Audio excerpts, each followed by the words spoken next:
उत्तर प्रदेश के पीलीभीत, लखीमपुर, सीतापुर से लेकर लखनऊ उन्नाव तक आवारा सांड बीजेपी के वोट बैंक को चारा बनाकर खाते दिख रहे हैं। चुनावी एक्सपर्ट के मुताबिक चौथे चरण की 60 सीटों में कम से कम 50 पर इस बार सांड बड़ा मुद्दा है। ऐसा योगी सरकार में गोवंश को मिले संरक्षण में इनकी तादाद बढ़ने की वजह से हुआ है। वहीं भूख शांत करने के लिए ये फसल को भी नुकसान पहुंचा रहे हैं। सांड लोगों की जान भी ले रहे हैं। सपा और कांग्रेस के नेता लोगों के इस गुस्से को भांप चुके हैं। इसलिए अब चुनाव 2022 में भाजपा को सांड मुद्दे पर घेर रहे हैं। सपा के राष्ट्रीय अध्यक्ष अखिलेश यादव ने यहां तक कहा कि अगर हमारी सरकार बनती है तो सांड के हमले में जान गंवाने वालों को 5-5 लाख रुपए का मुआवजा देंगे। आखिर सांड अब विधानसभा के बड़े मुद्दे में कैसे शामिल हो गया, इसको समझने के लिए दैनिक भास्कर की 2 टीमों ने 600 किलोमीटर की यात्रा की। सांड को लेकर लखनऊ से सीतापुर होते हुए लखीमपुर और पीलीभीत में एक जैसे हालात मिले। आइए मंडे बिग स्टोरी में सांड के चुनावी मुद्दा बनने की कहानी पढ़ते हैं। शुरुआत खीरी क्षेत्र से करते हैं। यहाँ गांव जमुनिया में कोई भी इतवारी गौतम का घर बता देगा, क्योंकि कुछ महीनों पहले इतवारी गौतम पर सांड ने हमला कर दिया था, जिसमें उनकी जान चली गई थी। उनके बेटे राजकुमार बताते हैं, खेत में धान रखा था, अचानक रात में सांडों का झुंड आ गया। बाबा उन्हें भगाने गए, एक सांड ने दोनों सींग उनकी छाती में मार दिए और मौके पर ही उनकी मौत हो गई। गांव के रामदयाल का कहना है कि रात भर हम लोग खेतों में पहरा देते हैं, जानवरों का पीछा कर उन्हें भगाते हैं। खेतों में तार लगा है। सांड और आवारा पशुओं से छोटे किसान और भी ज्यादा परेशान हैं। उनका कहना है कि मिनटों में वो सारी फसल चट कर जाते हैं। बड़े किसानों ने खेत में बाड़ लगाई है, लेकिन जब सांडों का झुंड आता है तो वो बाड़ को भी तहस नहस कर देते हैं। गांव मीरपुर की 17 साल की पारुल को याद करके माता पिता आज भी रोते हैं।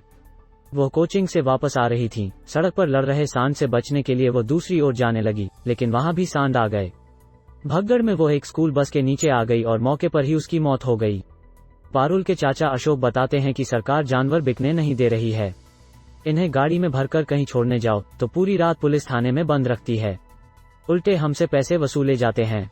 पुलिस का कहना है कि इंसान चाहे मर जाए, लेकिन गोवंश नहीं मरने चाहिए। लखीमपुर खीरी की बेल्ट में ऐसी कहानियां गांव-गांव में बिखरी हुई हैं।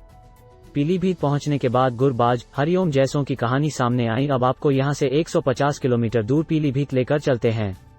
गांव मगधपुर में दाखिल होते ही भास्कर टीम को जसवंत सिंह मिलते हैं। वो बताते हैं कि उनके 32 वर्षीय बेटे गुरबाज सिंह शौच के लिए खेतों की तरफ गए थे। रास्ते में उन्होंने अपने खेत में एक सांड को फसल खाते देखा। गुरबाज सांड को भगाने के लिए उसकी तरफ दौड़ा, लेकिन सांड ने गुरबाज पर हमला कर दिया। उसने गुरबाज को कई बार उठाकर पटका। सांड के इस हमले से गुरबाज की मौके पर ही मौत हो गई। पीलीभीत के बांसुरी चौराहे पर हरिओम कश्यप की भी मौत सांड के हमले में हुई थी। उनके भाई शिवम बताते हैं कि बीसलपुर रोड पर हमारे खेत हैं। अपनी गेहूं की फसल बचाने के लिए हरिओम खेतों की रखवाली कर रहा था। दिसंबर में एक साथ 3 सांड खेत में घुस आए और फसल चौपट करने लगे। हरिओम लाठी लेकर उन्हें भगाने गया तो सांडों ने उसे ही दौड़ा लिया। सांड उसे रौंदते हुए निकल गए। अस्पताल ले जाते तब तक उसकी मौत हो गई। अब गांवों में सांडों को लेकर इतना गुस्सा लोगों में है कि उनके नाम चर्चित नेताओं के नाम पर रख दिए हैं। सांड को जान से मारने का तरीका ऐसा कि रूह कांप जाए। योगी शासन में गोहत्या पर प्रतिबंध लगने के बाद किसानों ने सांडों को मारने के नए पैंतरे निकाले हैं, जिन्हें जानकर आपकी रूह तक कांप जाएगी। किसान सांड को घेर कर उसके गले में कंटीला तार बांधकर नीचे लकड़ी का मोटा टुकड़ा लटका देते हैं। स्थानीय भाषा में इसे डेंगुर कहा जाता है। जैसे जैसे सांड चलता रहता है, धीरे धीरे उसकी गर्दन कटती रहती है। एक वक्त आने पर सांड मर जाता है। जब भास्कर की टीम पीलीभीत से टनकपुर नेशनल हाईवे पर चली तो कई सांड ऐसे ही डेंगुर डाले खून से लथपथ दिखाई पड़े। बड़े सांड तो छोड़िए, छोटे बछड़ों को भी इसी तरह मारा जा रहा है। खेत में बंधने वाले तार पर प्रतिबंध के बाद किसान डेंगुर का इस्तेमाल करने लगे। आपको ये भी बताते हैं कि आखिर सांड को इतनी दर्दनाक मौत देने की वजह क्या है। दरअसल पहले किसान खेत में फसलों की सुरक्षा के लिए पतले लोहे के तारों की बाड़ तैयार करते थे। इसकी जद में आने वाले जानवर घायल होते थे और जान गंवाते थे। बाद में सरकार ने इस पर प्रतिबंध लगा दिया। सियासत और सांड, ये कहानी 2017 से शुरू होती है। सांड के चुनावी मुद्दा बनने की कहानी समझने के लिए हमें 2017 का रुख करना होगा। अब में भाजपा की सरकार बनी। योगी आदित्यनाथ ने मुख्यमंत्री का पद संभाला। योगी का गोवंशी पशुओं के प्रति लगाव जग जाहिर है। चंद महीनों में ही उन्होंने प्रदेश के अवैध बूचड़खानों को बंद करवाया।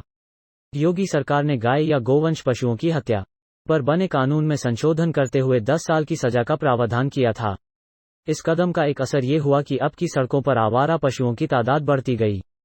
2019 में जारी हुई पशु गणना की रिपोर्ट में मवेशियों की आबादी में 17% की बढ़ोतरी हुई थी, जबकि देश में आवारा पशुओं की संख्या में गिरावट हुई थी। फिर 2019 के लोकसभा चुनाव आए। योगी आदित्यनाथ, अखिलेश यादव और प्रियंका गांधी की जनसभाओं में सांड के उत्पात की तस्वीरें हमारे सामने आईं। सियासी वार भी हुए। योगी ने नंदी को चुनाव मुद्दा बनने नहीं दिया। फायदा भाजपा को ही हुआ।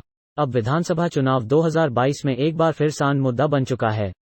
यही वजह है कि गोवंश को लेकर विपक्ष को जवाब देने के लिए पीएम नरेंद्र मोदी, सीएम योगी आदित्यनाथ गाय को लेकर बयान जारी कर रहे हैं। हालांकि इसको वोटों के ध्रुवीकरण से जोड़कर देखा जा रहा है।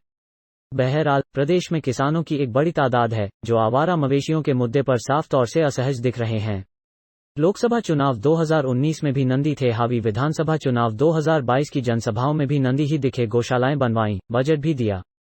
लेकिन ये इतना भी आसान नहीं। जहन में एक और सवाल उठता है कि पशुओं को पकड़ने की व्यवस्था भी निकाय में होती है। फिर क्या वजह है कि गांव के लोग सांड को इतनी दर्दनाक मौत दे रहे हैं? योगी सरकार ने वित्तीय वर्ष 2019-20 के बजट में 248 करोड़ के बजट का आवंटन गौशालाओं के लिए किया था। मौजूदा वक्त में गौशाला योजना 2022 में 570 गौशालाएं पंजीकृत हैं। कान्हा उपवन के जरिए संरक्षण दिया जा रहा है, लेकिन खुद सीएम योगी भी सार्वजनिक मंच से कह चुके हैं कि ये इतना आसान नहीं है। समय समय पर ब्यूरोक्रेसी ने भी सख्त कदम उठाए। मसलन जब दुर्गा शंकर मिश्रा उत्तर प्रदेश के मुख्य सचिव बने तब उन्होंने सभी जिलाधिकारियों को निर्देश दिए थे कि एक सप्ताह के भीतर कोई भी छुट्टा जानवर सड़कों पर नजर नहीं आना चाहिए। इसका कुछ हद तक पालन भी हुआ, लेकिन चुनाव आते ही फिर अधिकारी पल्ला झाड़ने लगे हैं।